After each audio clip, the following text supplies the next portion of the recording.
We are good to go. All right. Thank you. So welcome again.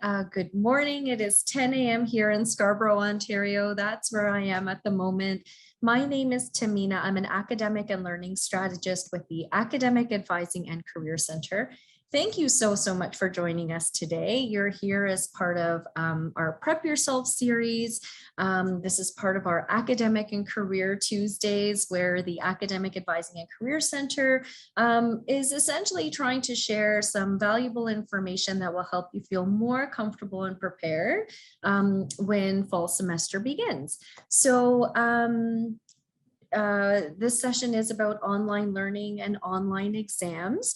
Throughout the time that you're with us, we're going to be talking about a couple of different strategies that you can think about in advance of fall starting so you can feel more prepared and ready to go. I'm joined today by colleagues behind the scenes, and I just want to share a heartfelt thank you to them who are going to be helping us move through the next hour or so smoothly, and I'll be calling on them at various times. So if you hear me calling out to Sarah into the wilderness, that she is somewhere behind the scenes, I promise you. Okay, so I guess before we begin, I do want to just take a moment and acknowledge that we are recording this session. There are slides that are going to be made available to you at the end of the session so that you're able to add to the notes maybe that you're taking or remember some of the things that we've done. But before we jump right into everything, I do wish to acknowledge the land on which I am working. I have to say I am honored to be living and working on the same lands on which the University of Toronto operates. For thousands of years, it has been the traditional land of the Huron-Wendat, the Seneca, and the Mississaugas of the Credit River. This territory was the subject of the Dish with One Spoon Wampum Belt Covenant, an agreement between the Iroquois Confederacy and the Ojibwe and allied nations to peaceably share and care for the resources around the Great Lakes. Today, this meeting place is still the home to many Indigenous people from across Turtle Island, and we are grateful to have the opportunity to work on this land. So I encourage you, wherever you are, truly do look a little deeper to see which lands are you on, what does the land that you are on represent to you, and feel that deeper connection. So it's an honor to be here with you, truly a blessing to be able to share some information that I hope will be meaningful for you as you move through the summer and into fall semester. If I can just, again, another way for us to maybe get to know each other, if you could share in the chat, what year of study are you in? Are you starting with us in September? Are you in your first year, going into second, third, or fourth? Just so I get a sense of who's in the room. And if you could throw that into the chat, that would be great. First year in September, second year. Okay, awesome. A lot of first year students. I see third year. Okay. Great, starting first year. So, I mean, this is amazing because, you're not alone, right? So looking at the participant list, like you've all made a conscious decision and choice that this is something that's going to be part of your experience and journey when you come to university come September. And so, I just want to acknowledge if this is a fresh start for you, if this is, a time for you to hit the reset button, because really we have been in this online environment for the last 1 to 2 years, and it's been a major adjustment, not just for you folks, staff alike. Okay, so, I encourage you all to take this time to just pick out whatever nuggets you think are going to be helpful for you to help you feel prepared for fall. Okay, so what are we actually going to be talking about? So I'm going to be sharing today with you 5 steps for studying at home in an online learning environment and writing online exams. Okay, so I do want to share, I am looking at some notes. So if I'm looking down, that's what's happening on my end. Okay. So what are the things we're going to talk about? We're going to talk about designing an environment for success, overcoming procrastination. We've all sort of been there and felt like we're putting things off. Why do we do that? You know, and how do we overcome that? So we want to create an action plan. We want to make it stick. And then in all of that preparation, essentially, we want to be writing effective or we want to have strategies for effective exam writing. And so hopefully the next 45 minutes or hour or so we'll be able to sift through some of that information together. So let's first kind of talk about designing an environment for success. And it's really important that the first thing we acknowledge is this myth of multitasking. Okay, so many of us have heard about multitasking. Many of us actually hear it in the context that it's really great. You need to develop this skill, right? We see it in job descriptions. We see it written as a skill that every employer is looking for. You know, we're kind of looking at it and being told, you know, you'll be more efficient with your time if you can do multiple things all at the same time. The reality, however, is that only 2.5% of people are actually super taskers, okay? Who are super taskers? They are folks who really can multitask with ease, okay? So having said that, that means the majority of us do not or are not able to multitask. Our brains and minds are just not wired to work that way, okay? So we are wired more so to fully concentrate on one task at a time and accomplish that really well. When we start to add more tasks to our plate and we start switching from one task to another, what's actually happening is we are draining our cognitive capacity. So we're draining our ability to process what we need in order to complete a task. Every time we switch tasks, we have to actually rebuild our concentration and rebuild that focus for the task in order to carry out what we need to do. So when we're doing that, we're switching, we're having to refocus and rebuild. What ends up happening is we lose 40% of our productivity. So imagine if you set out to read a chapter, right, of your of your textbook, and that's in preparation for a class you have this week, and you sit down to do that, but at the same time you have your phone beside you and your friends chatting with you. You've got the computer open to take notes, but there's also multiple windows open so that you're looking up various things that come up. Sometimes we have notifications that pop up and they make us think, oh, what's that all about? And we start clicking on that. So when we're engaged in all of these activities, what ends up happening is we lose our productivity. So, you know, the couple of hours you had set aside to do your chapter, you wonder, why didn't I finish it in that time? And there is a likelihood that really it's distractions and things that are pulling us away from the actual task at hand that is contributing to us not being as productive as we hope. So, you know, what's the message, right? The message here is that essentially we want you to focus on one task at a time and focus on completing that and then moving forward. So when we're thinking about designing an environment for success, what we're actually saying is pay attention to what are the things that end up being distractions, right? What are those key things that you find you end up going to that take you away from what you set out to accomplish when you sat down? So I had a really great conversation with a student once, and what I learned from them is that they just, you know, they had started out in the online environment. The first semester seemed to go okay, but by second semester, their concentration and focus was just going down. And we ended up having a conversation more so around their environment, where they study, what did they have set up around them that would encourage studying? And what they identified was they wake up to their desk and a bookshelf just being full of stuff that was irrelevant to school, irrelevant to an environment that would be inviting to actually sit down and want to work. And so we talked about what it would mean and what it would look like for them to have a space that would invite them to study and concentrate a little better. And it meant putting aside some time to cleaning out that shelf. They had notes from high school that weren't relevant to their studies anymore. And this was maybe a second or third year student. So they've built up notes even from their classes over time, but realizing some of those textbooks, they didn't need to be there. The space needed to be used for their current semester, what was happening currently. So everything was easily accessible.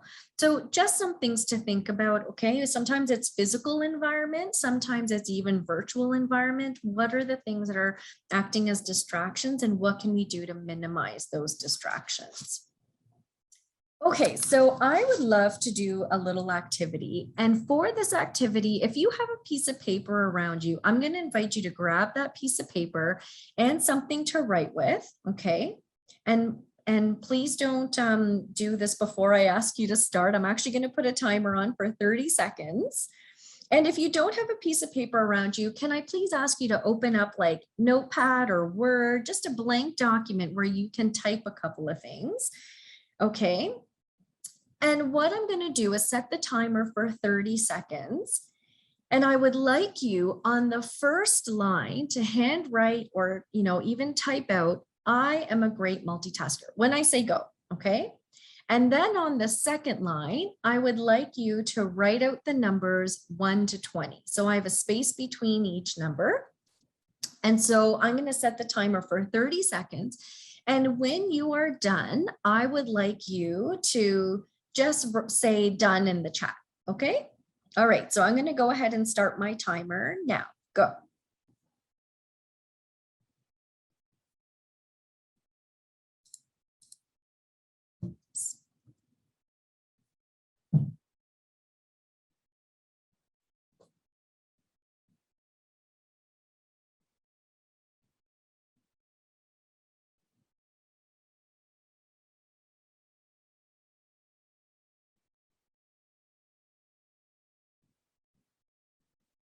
Okay.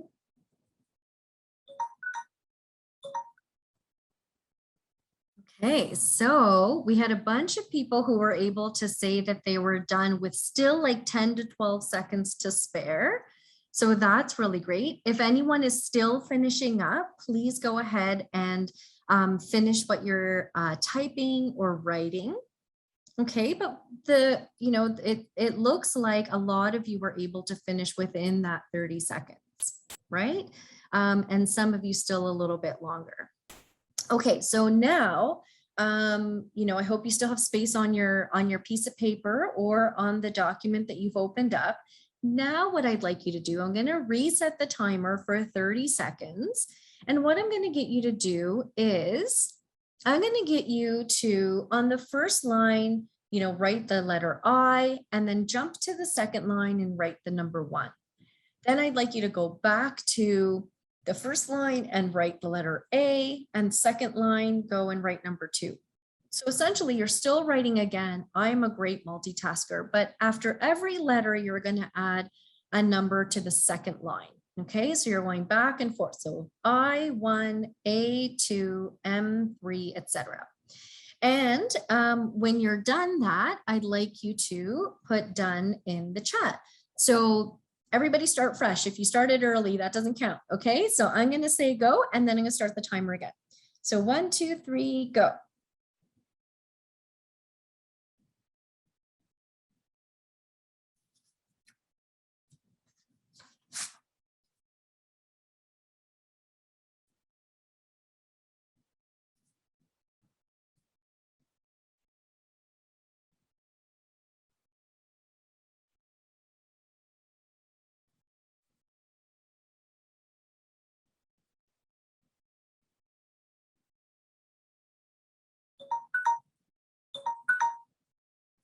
Okay, so we literally hit the 30-second mark, and maybe at that point, we're starting to see a couple of people share that they were done.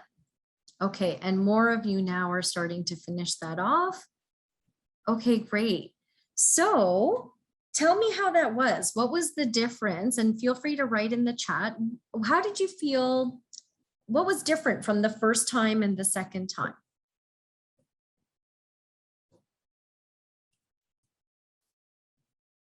It took longer. There was confusion. Yeah.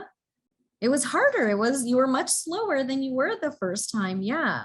Hard to focus. My mind would go blank. Sarah, can I say I had the same experience where I was like, what was I doing again? Like I literally found myself saying that to myself. Yeah, you had to worry about two things at once, kept mixing up the letters and the numbers. You forgot the order of the numbers. Yeah, and imagine it was 1 to 20, and yet you're still having to think of the most basic thing, right? And keep in mind, this was 2 tasks. Imagine if we were adding even more. You had messages or somebody sitting beside you trying to have a conversation with you while you were trying to complete this task. It took way more concentration, less efficient when multitasking. Edward, you're welcome to, join me in this presentation anytime to share that message. It takes a second to figure out what to write. Yeah, and you kind of have to go back to what number am I on? What was the sentence I was going for? Made a lot of mistakes. Yes, Roxanne, I found that with myself as well. Had to respell the word in your head a bunch of times. Yes. And so essentially, everything was taking longer. And I want to be honest with you and share that my experience, I managed to, in 21 seconds, so similar to a lot of you, with it like 10-ish seconds to spare, I was able to get the first line and the numbers on in the first round. But the second time around, I only got this far in when the 30 seconds were up. So, again, just to sort of share and acknowledge, and hopefully now you've experienced even a simple task like this, we had to kind of reset our minds and say, okay, what number am I on? What's supposed to come next? So if you're working on papers, you're doing a reading, it's going to be harder to lock that information into memory than it is if you are concentrating on just one thing at a time. You no longer have to think about the spelling of great or multitasker, right? You're able to just kind of let your fingers flow and do that. Or just 1 to 20, you're able to count it quite clearly. But the second you start mixing things up a bit, it can get really hectic. So I love this exercise because it really is just, a bit of an eye-opening experience of sometimes it's the simplest things that really do that can be impacted when we think, oh, but these are just like simple tasks, but look at how simple this was and still how complicated it made it, right? Okay, so why don't you share with me now in the chat, what would you consider your biggest time wasters to be? What distracts you? Again, just share in the chat with me these days, what are your biggest time wasters and distractions? My phone, social media, YouTube and friends. Oh my gosh, when I go down the rabbit hole of YouTube, my phone, bad memes. Okay. Netflix. Can I tell you, I held off on Netflix for a long time. And then once I got it, I understood it just doesn't stop if you don't want it to. After effects of social media and YouTube. Yeah, it probably makes you really tired to be around that. Games. Yes. The news, scrolling through the internet. I swear I start out by going to my phone to maybe call somebody, and all of a sudden I get distracted by 3 different notifications that are flashing, and half an hour later I'm like, why did I pick this up in the first place, right? So, a study has shown that 47% of time online may involve procrastination, okay? And, it kind of doesn't come as a surprise because everything's so readily available to us, right? We can quickly open a browser and just quickly check, something that a friend just sent us, right? Or somebody sends a link to a YouTube video and we're just able to quickly click it and access it. There's nothing in the way of us being able to have access to all this information. But let's talk a little bit more, about procrastination, what's happening and what's up with us when we're trying to put off what we'd like to do. Before we do that though, I'm going to invite Sarah to actually do a poll with us, and please answer as honestly as you can. Okay, did your mind wander during this workshop so far? So nothing is being recorded as, an individual person said this. It's literally just for our sake to know, have we already been distracted?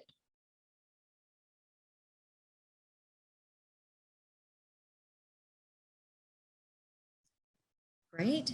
So 96% of you so far are saying, yes, you were distracted or your mind has wandered, sorry. And about 4% of you are like, no, so far I'm good. But, think about that. The majority of you, and we are about 10 to 15 minutes into the presentation, and the majority of you have already noticed that your mind has wandered a bit, right? And so I want to talk a little bit more about mind wandering, like again, why does it happen or what can I do to kind of stop it from doing that? So thank you, Sarah, for sharing that with us and doing that. We'll have a couple of other polls that come up a little later, but I appreciate your honesty. And I want to just acknowledge, like, we're 10 to 15 minutes into this presentation, and the lectures and the presentations and tutorials and labs that you're going to be part of when you're in university, they range from like 1 hour, they could be 2 to 3 hours in length. So imagine if you have to sit and be present for something for a span of 2 hours, it's very likely that your mind is going to wander. And so what are the things that you can do to bring yourself back to that? Okay, so I'm going to go ahead and exit from that and keep going.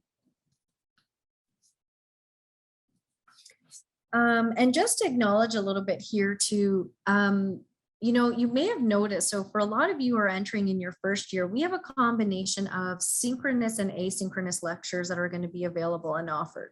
Synchronous means there's a specific time that you need to come online and log into your lecture or log into your tutorial or practical, and you're going to be moving through something with like other folks in the room, right, in this virtual space.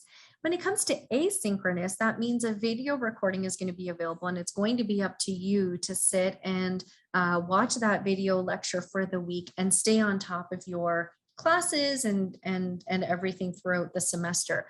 So again, when it's so easy for our mind to wander, again, just bringing you back to the idea that it is going to happen. You are going to find yourself kind of saying, you know what, I'll just do it another time. I'm not in it right now.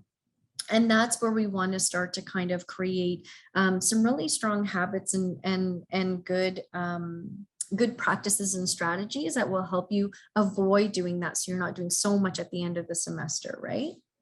So online learning, just to be real with everyone, online learning does increase mind wandering, okay? It hinders our memory and our test performance, okay? When you're not able to pay attention to a lecture, you're not able to process information and store that information into your memory, it does impact your recall for when you're having to write tests, right? What was interesting is that it's common to find that within like 10 to 15 minutes into a lecture, your mind is going to wander. So usually, like the mind wandering does occur 40% of the time during lectures, right? And working with students even in person, they've got their laptop where they're taking notes and they've got multiple windows open while they're listening to a lecturer in person. So where you might feel like, oh, I wouldn't be this way if I was in person, trust me, the distractions are all there. It's a matter of how you are kind of holding yourself back from making sure that you're not letting them get in the way when you have a designated task that you'd like to complete. Video lectures increase that mind wandering even more. So I made mention of the fact that with asynchronous classes, it's your responsibility to press play on that video and keep watching, right? And so oftentimes you think, I can just pause it and then kind of come back to it. And while that's good, if you have targeted time to study and you're giving yourself allotted times and breaks to watch the video and take breaks and watch and break again. But oftentimes, if you're just letting it run, they have found that video lectures do increase mind wandering. So what you want to try to do is decrease your distractions, right? Like if your mind wandered, what did it wander to? So, did it wander to the phone? A lot of you mentioned, like your phone and social media are distractions. Excuse me. If your phone, the volume is turned on, then it's prompting you and you're kind of wondering what's happening. Excuse me. You know, if you were to look at even the presentation you're watching right now, how many of you have like a bunch of tabs open, right? For some of you, and this might be out of your control, but if you're sitting in a space where it's high traffic and people are coming and going and still have access to you to ask questions, right? Generally speaking, that might be okay. But when it comes time to you designating specific time to be part of your lectures, listen and be on top of things and study, you might have to start to designate areas or times when you're actually vocalizing, I can't be distracted or contacted for the next couple of hours, I've got some work to do. So what we're trying to do really is increase our motivation by setting specific goals, okay? So rather than kind of overall just sort of thinking, okay, I'm just going to put my phone away and I'm going to sit and watch this 3-hour lecture. I'm not going to let my mind wander. You actually want to try to be really specific about what you'd like to accomplish in what specific amount of time so that you can see that increase in motivation to try to accomplish the goal that you set out to do. Okay, and the more specific you are with time, the better results you're going to see. Okay, so when you say every Tuesday, I'm going to watch my Psych AO1 course lecture that gets loaded Monday night. So on Tuesday at 10 a.m., I'm sitting here and I know that's what I'm going to be watching.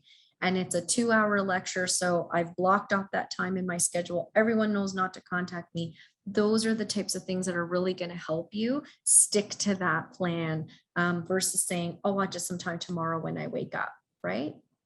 And think about that even in your personal life, when you have set specific goals or even set specific plans, even with friends, when you said, we'll meet at 5 o'clock, you all generally made it around together around 5 o'clock versus when you said, let's meet tomorrow. And then everybody was sort of left with, okay, but when? Like I've got other things that I need to do too, right? And so avoiding distraction, making specific plans is the way to go. So one thing I wanted to show you is, the more overwhelmed we feel by things, the more mind starts to wander. So when we think, okay, I've got this, 3-hour stretch of time that I want to study, right? You can notice like this graph, for example, is measuring attention, motivation, and energy level, right? From 0 to 10. So 10 being your highest level of energy, attention, and motivation. And it's measuring that over time. So you notice like every hour, there's actually a pretty significant drop that happens for folks who are, like just stretching out a task that they want to do over time. So what you want to do to avoid that is actually start to insert breaks, right? So when you're feeling tired or you're feeling unmotivated, take a break so that you reboost your energy and your attention, and you can come back to things at the same level of attention, motivation, and energy as you did at the start of the previous hour. Now, depending on what the task is that you have to do, depending on you as a person, you might find even an hour is too long. Half an hour is a good amount of time for me to like do concentrated work, and then I'm going to take a quick break and come back to it again. Now, quick breaks are like 5 to 10 minutes, right? Quick breaks are not what you listed as your distractions. So don't jump onto YouTube or put on an episode of something on Netflix, because you know that could actually escalate into 20 minutes, half an hour, and then you come back and you're like, oh man, I used all my time for that instead of studying, right? So what you want to do is actually, and I've mentioned this to students, I say make a list of what could be a quick 5 to 10 minute video that re-energizes you. For some people, it's getting up and just walking around, right? It might be grabbing water. It might be grabbing snacks, right? It might just be getting away from the computer and that strain, or like the book that's in your hand, leaving the room and then coming back in 5 minutes. Set a timer for yourself and give yourself a little bit of a break to come back and do that. Okay. Okay. And so what I would say is, when you have that stretch of time and you're kind of like, oh my God, I have 3 hours of lecture to watch, or I have 3 hours and it's going to take me to read my chapter, there is going to be that overwhelmed feeling of there's so much I have to do. Whereas when you're breaking it into smaller pieces, you're able to say, okay, it's whatever I can accomplish in the next half an hour I'm going to do, but then I'm not letting the other distractions get in the way. Okay. Okay, so let's do another poll. So Sarah, if you can share the second poll, and let's have an honest response from you folks on, I have been able to keep up with my studies at home.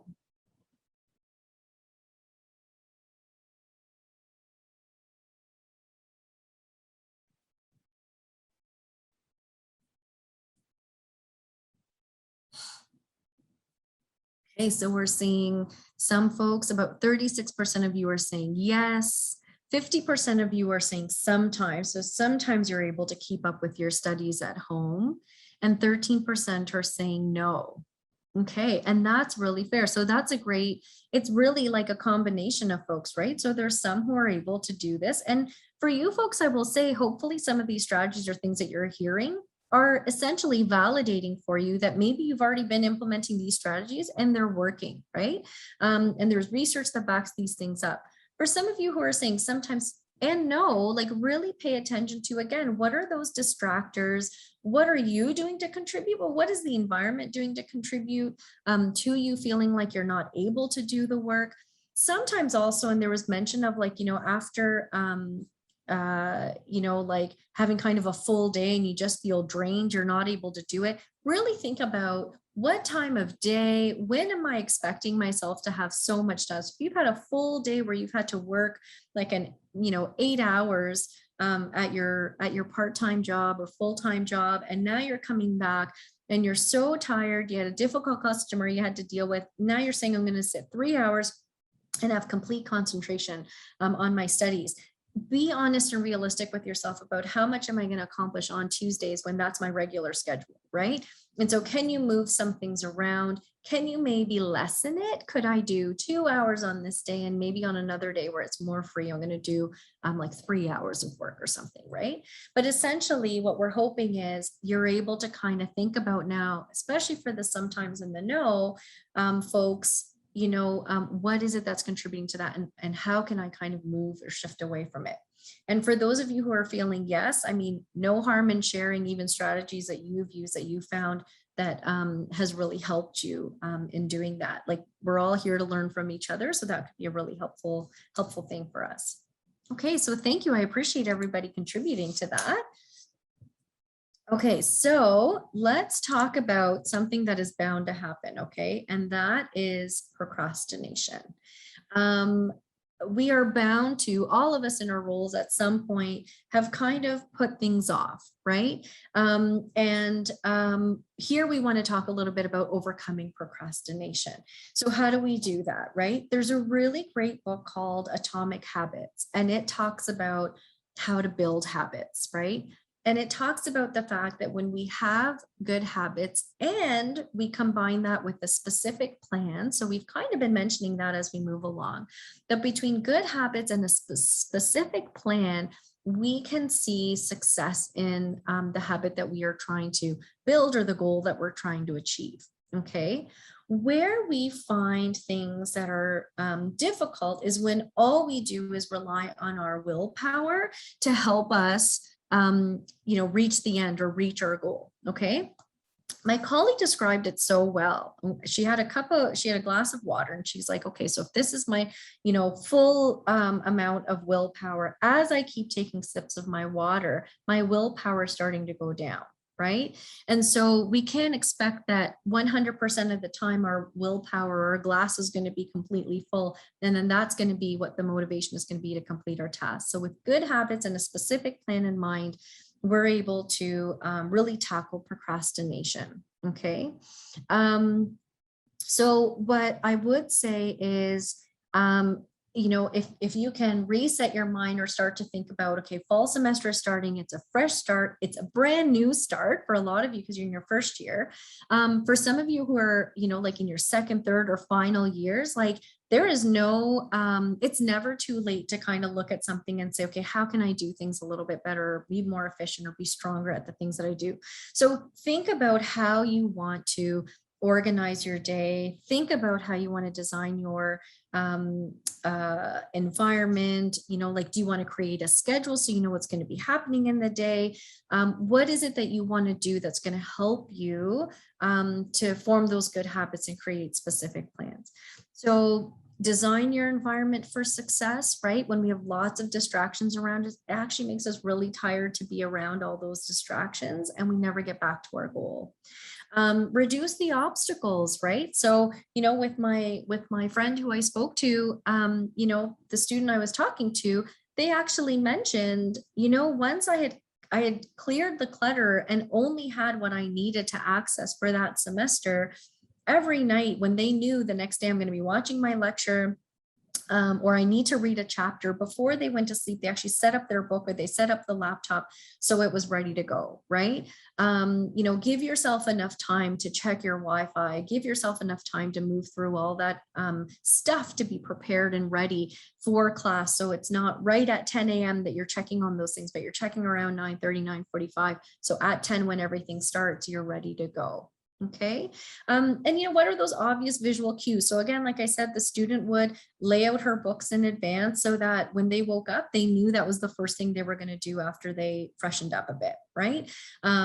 They cleared up space so they had access to wall space where they could put up a calendar, and they put in, like, that week, what are the couple of things that must be done this week, and I can't end the week without doing it. So those visual cues and reminders. And then, kind of use implementation intentions, okay, to achieve your goal. Actually say to yourself, like, what is the behavior, date, place, and time where you're going to accomplish this goal? So, for example, you're going to read and write notes for chapter 9, right? For Psych AO1 for 1 hour on Wednesday at home at 11. So this is quite specific.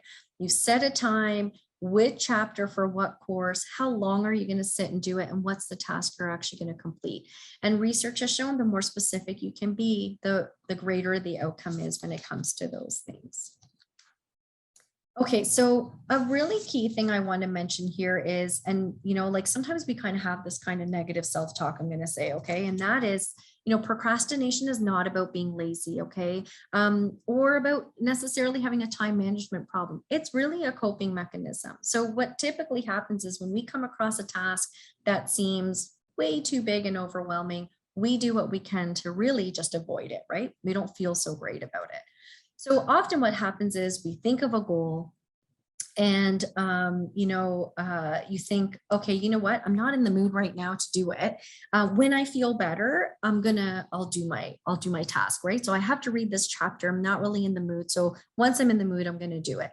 So you think about what mood you need to be in. Once it gets better, then you'll work on it. And what we're saying, or what, a researcher, Dr. Pichel, has said, is actually we want to not rely on our mood, right? We want to set our goal, and whatever the next task was that we needed to work on, instead of relying on how we feel and waiting for the feeling to come up that we want to do it, just get started. Okay. So for example, if we were to think about, like, what's the first thing you need to do to start studying? And a lot of people will kind of share, okay, well, I just need to, I just need to know what chapter I'm going to be studying. But if we were to narrow it down even more, right, we could actually say the first step is actually just grabbing the textbook. One of the first steps could be knowing what chapter I need to study this week. And even just starting, giving yourself 5 minutes to get kickstarted and move in the direction of being able to work towards completing that chapter. Okay. And the other thing that we have found and that students have shared have really worked is, now that you've identified what your distractions are, think about, okay, if I notice that this is happening, so you've identified yourself, the phone is a distraction, right? Social media is a distraction. If you notice yourself being prompted towards a notification, like social media, for example, what will you do in its place? So I notice that notifications are going off. What I'm going to do is get up and stretch. Like obviously my mind is starting to wander. I'm going to get up and stretch, grab a glass of water, bring it back. I'm also going to put my phone in another room so it's not visually there. But you know, like those are the steps, like if this is happening, what is something else that I'm going to do so that I don't fall into the trap of moving towards my distraction. Okay, now let's talk a little bit about writing online tests, right? So this has been, you know, something that a lot of you have moved through, but it might be new to a lot of you as well. And so let's start another poll. And if I can just hear a little bit about, like, you know, how confident are you feeling about writing online tests? So answer the question, I feel confident about writing online tests.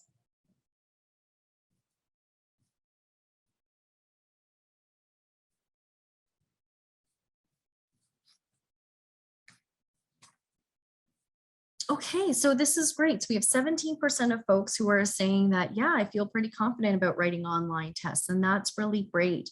Now, there's 53% of you who are saying somewhat, and 28% of you who are saying no. So let's talk about strategies that you can implement so that more of you are starting to feel comfortable with saying, yeah, you know what, I think I'm feeling a little bit better about writing online tests. And I just want to say, I think often what happens here is it's kind of like the fear of the unknown, right? Like there's so many things that could happen. How do I, like, you know, if something was to happen, what am I going to do?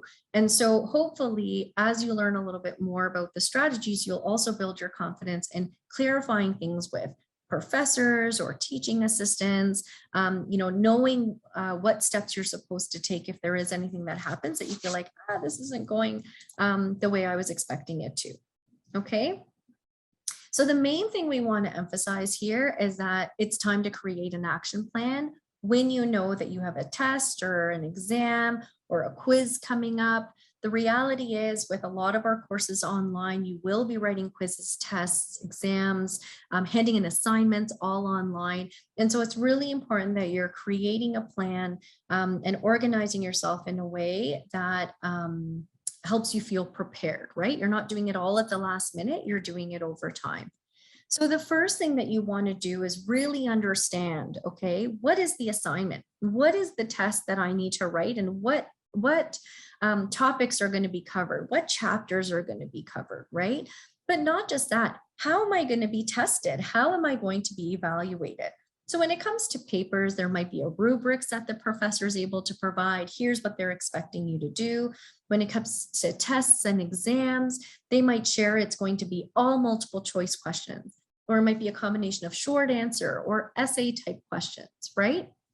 And you want to pay attention as the professor is lecturing, as you're listening to the recorded lectures, as you're present in the moment. What is the instructor emphasizing? Is there certain information on a topic area that they really keep pushing and hitting home? Okay.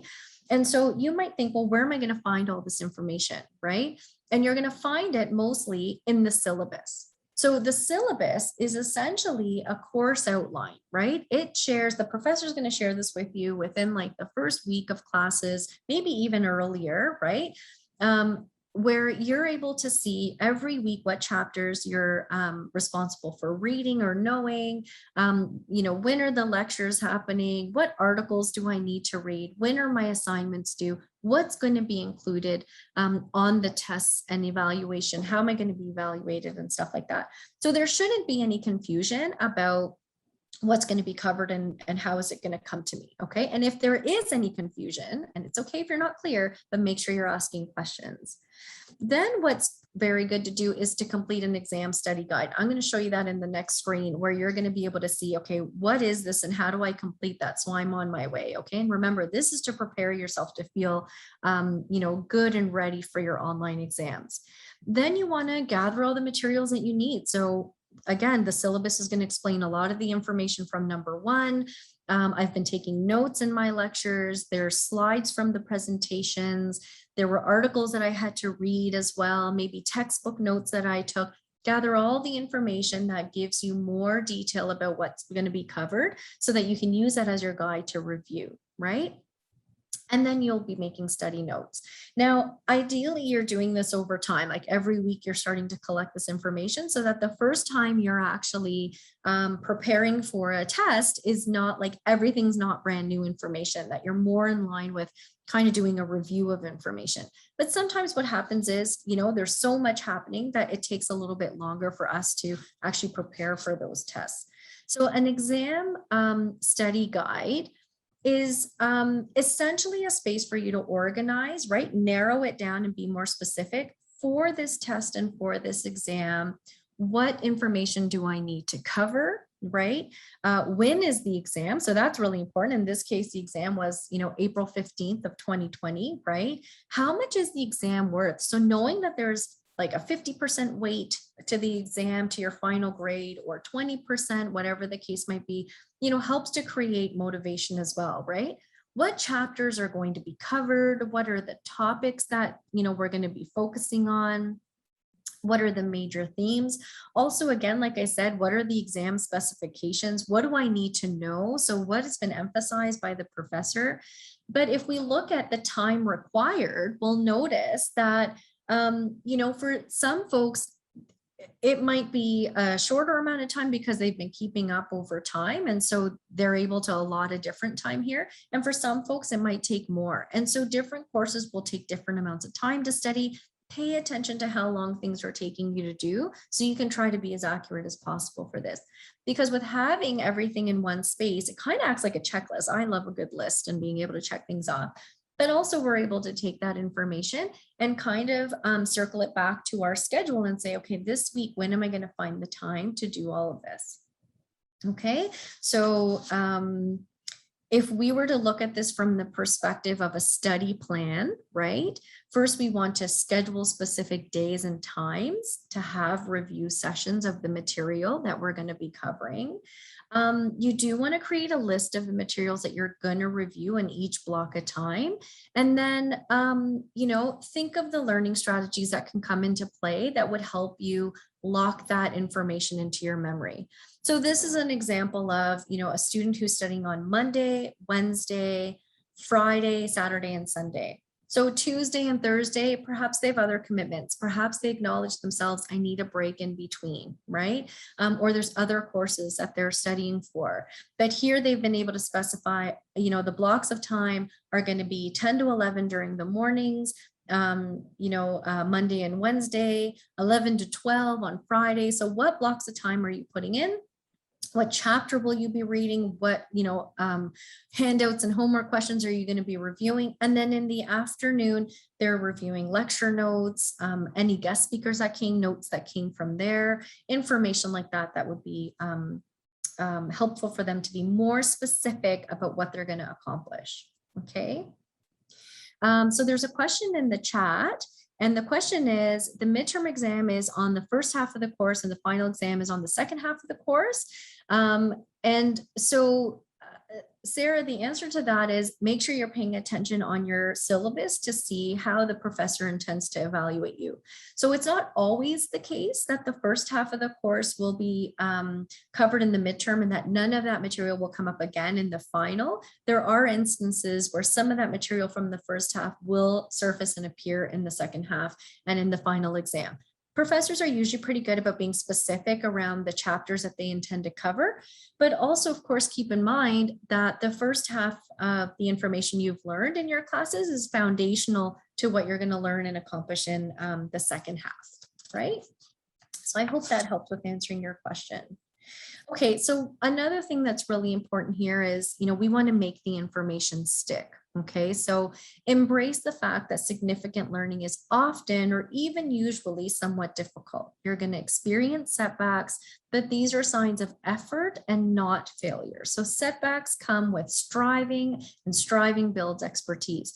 The more difficult you find something to be able to understand and the more effort you're putting into understanding it, the more you're going to have it stick to to your mind. Okay. Sometimes students will say, my friend, like, reads the stuff in 2 hours and it just sticks, right? Usually there's other things that they're doing, but maybe there's not a full picture there. But that doesn't mean that when you're striving or when you're struggling to understand something, that effort that you're putting in is really going somewhere, and it's going somewhere in the long term. Oftentimes what happens is students are able to recall that information in a much better way when they've struggled to understand it and to learn it. Okay, so I want to share with you a study that was done by the author of this book, Make It Stick. And they had undergraduate students from the Washington University. They asked them to study a passage about Galileo. Okay. And then they had 4 different study groups that they created, or sorry, 3 different study groups that were created. The first group had 4 different sessions where they studied 4 different times. Okay. Group 2 had 3 study sessions, and then, were testing themselves in the 4th session. And group 3 had 1 study session followed by 3 test sessions. Okay. And after about 1 week, they asked them to be tested. Okay, so a week later, they were tested. So the question is, how do you think the students thought they were going to do? Which group do you think thought they were going to do really well? And so share in the chat with me. So which group do you think thought is going to do really well? A lot of folks in group 2, yep. So at least 3 times of studying and then having the opportunity to test. Great. We have a group 3, group 2. So a lot of folks are sharing group 2, right? And then who do you think did do the best?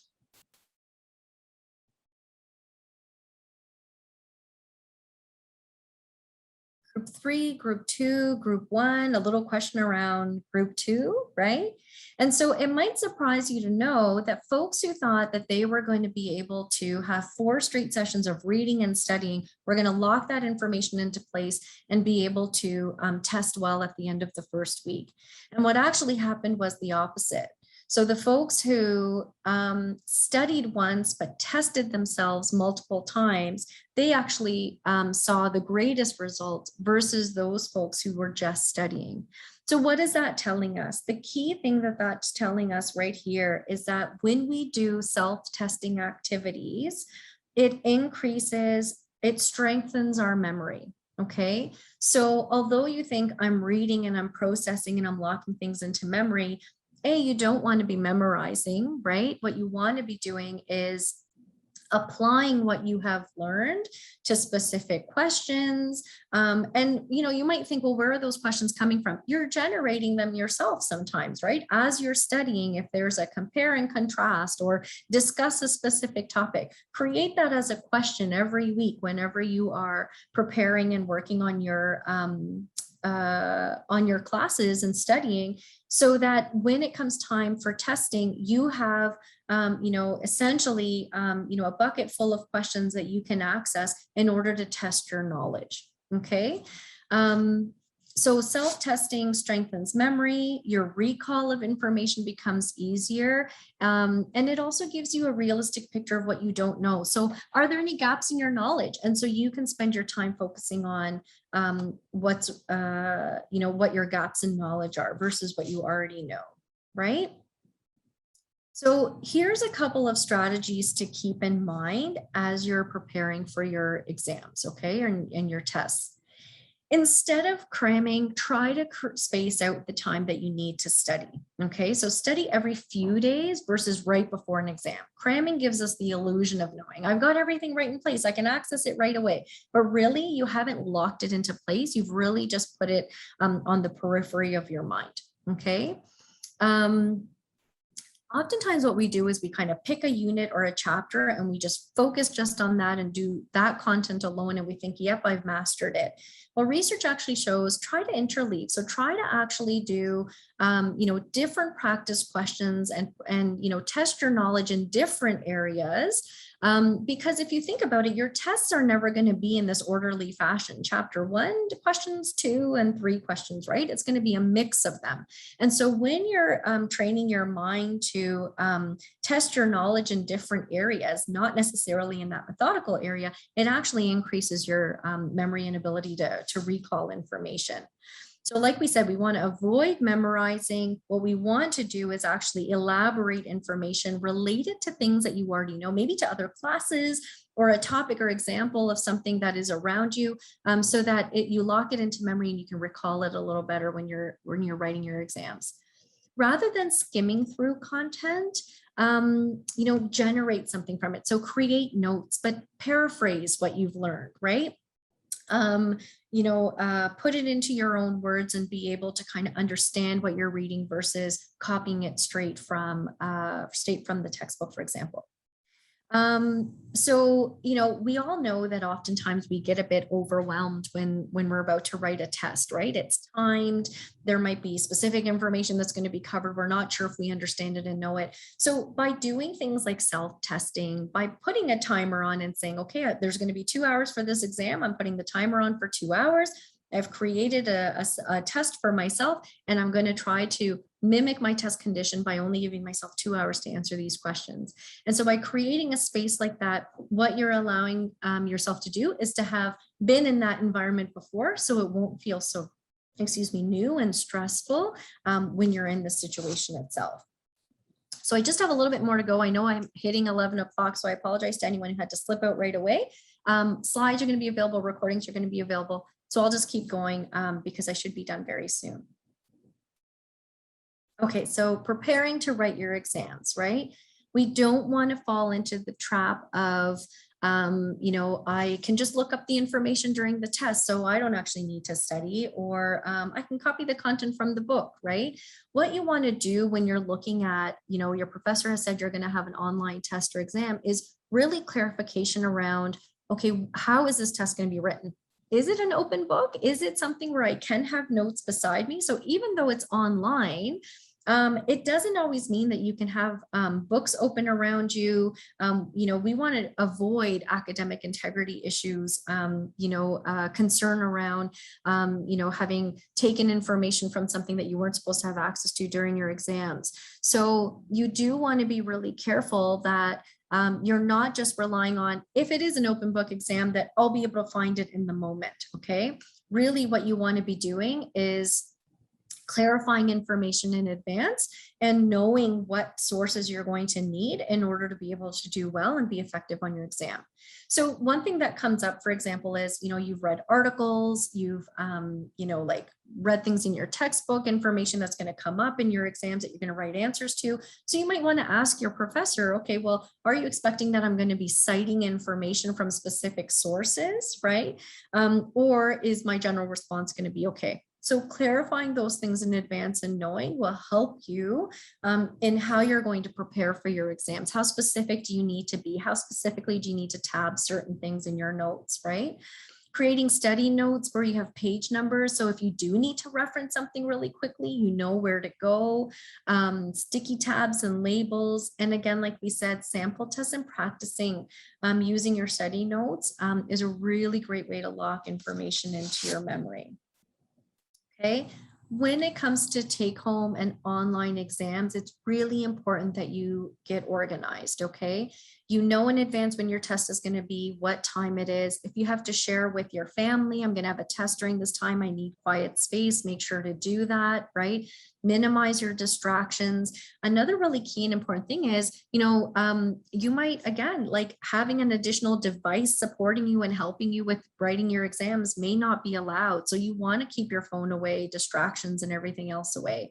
Make sure in advance of your exam time starting, you're checking your Wi-Fi connection, right? Do you have everything that you need? If it's a laptop that you're using, is it fully charged? Can you keep the battery close to you? If it's an open book exam, keeping your notes and textbooks and, extra paper and stuff around you, it's really important that you have everything that you could possibly need. Okay. And when it comes to technology tips, right? stay on the, like in some cases, they're so specific that you only stay on the exam website where you need to write your exam and submit your answers, okay, to your questions. If you start to go into other areas, they might see that as you accessing other sources to help you answer questions. So make sure when you're in your lectures, make sure when you know a test is coming up that you feel really comfortable to ask your professors or teaching assistants questions about this preparation. A lot of our professors, I mean, we've moved through about a year and a half of doing this. So they have a few semesters under their belt. They're starting to acknowledge the, difficulty some students might experience, and then they're able to actually in that moment be able to say, listen, if you have technical difficulties, here's the steps we want you to follow to make sure that you don't run into any problems or issues, okay? Or that you've let us know in advance so that we do know what's happened and we can make a decision on what's going to happen next. Now, in some cases, students have been able to like copy questions that they're answering into a Word document. That way, if something happens to their Wi-Fi, they still have the answers to their responses and they're able to submit them. Again, I'm going to encourage, just based on experiences that we've seen, really encourage that you are talking to your professor in advance and asking them, okay, what would be appropriate, right? You don't want to be saving information in other areas just in case, they're sort of like, well, no, these are our questions. We don't want them to go anywhere, stuff like that. So just be really mindful and be really confident about asking these questions, because this is you feeling comfortable with your technology and what to expect when you're writing your first exam. Now, if there's tech issues, right, like what do you do? There's contact information for the IT help desk that's often provided. And in the next couple of slides, I'm going to be sharing where you can go to learn a little bit more about adjusting online for writing exams and what. Okay, so a key thing that we want to avoid is academic integrity issues, okay? So it's really important that we're paraphrasing information, you're clarifying, do I need to cite information when I'm writing my exams? That way it doesn't appear as though you're trying to present an idea that was someone else's as your own, right? And so check with your instructors in advance. It's good to be thorough and know rather than be guessing in the moment. Okay, absolutely do not connect or share information with your classmates. You might think it's all online. How is anybody going to know? There are ways, if groups are formed and information is shared and questions and answers are shared, that it surfaces that, that students might be working together. And so you want to avoid that at all costs. You might be part of group chats and things like that as part of your classes. But when it comes times to writing your exams or tests or quizzes or submitting an assignment, it's you independently, okay? Make sure to confirm what tools you're allowed to use versus not. Make sure you have a specific time for each section of your test that you're going to be writing. So sometimes they actually set that time. And so you want to be mindful of that. Okay, try to leave extra time for review. You might think, oh, I have a day to do this take-home exam. I'll do it when I can. No, try to put in the time so that you have enough time to make reviews and stuff as well. You're going to have access to these slides. So even these URLs that are noted, the URL noted here is going to talk about adjusting to online exams. So tips, if you have technical issues, there's a link to the IITS student help desk. And of course, Quarkus is a tool that you're already using for first year at UTSC, or you've been using because you're a student here. So that's typically where you're going to go when it comes to writing quizzes and submitting assignments. Okay. As I mentioned, there is support available to you. Okay. So the academic advising in person, or we have academic and learning strategists who are happy to help you and support you as you're moving through your first year. But we also have study skills peers. Okay. So these are upper year students. They've been trained by us. They're doing well in school themselves. They can really talk to you about, like, how do I build my confidence and feeling comfortable with this online learning? They've lived it now, right? And so they can share, really great strategies on reading, taking notes, preparing for tests and things like that, how to manage time and be productive.